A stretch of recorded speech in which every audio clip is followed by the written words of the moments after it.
when you look at Jamaicans, the Chinese Jamaicans, there are That's right. definitely, Indian Jamaicans. I've seen many, many, very, very dark skinned with, and they are Jamaican, very Yep. Jamaican, and That's right. culturally they are part of the culture, and so can you speak to that? Because your mom, did you spend any time in Jamaica growing up? Not growing up. No, my parents are military, so that's why we stayed overseas for most of my childhood. But I think he's very right, and I appreciate him raising the point. The Indo-Caribbean reality is abundant, right? Like there are the Southeast Asian population that has resided in the islands, that makes the islands their home, who are fundamentally a part of that culture, regardless of the island that you may be talking about. They are as much a part of that Caribbean culture, I think, as any other, particularly because, again, as I said, most of the indigenous people were annihilated prior to the introduction of African enslavement on those islands. And so, obviously, you have waves of immigration, and there are newer waves as opposed to older. But what he says, I think where he was going was the idea that at the end of the day, when we're talking about Black people, the Pan-African diaspora, and I know, for some small, very, social media active portions of our community, the idea of the Pan-African diaspora is a terrible idea, but I subscribe to the Pan-African diaspora.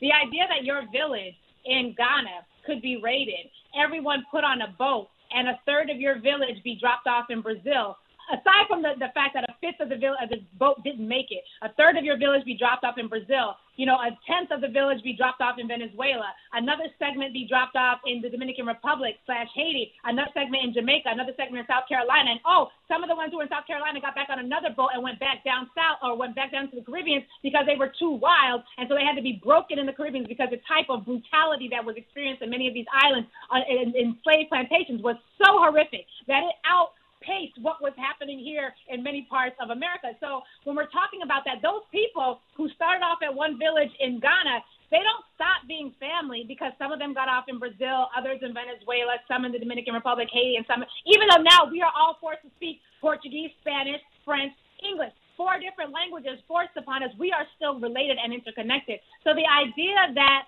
we would be quibbling over the who is truly Black when Black is a reality that was only created in response to whiteness, right? We didn't even come up with Blackness. When we were in the continent of Africa, we weren't Black. I was Igbo. You were Hausa. We were Twi. We weren't Black. That is something white people created to help them institute and support a system of enslaving African people. We were Africans who were stolen from African nations and dispersed and then took on the label of being Black.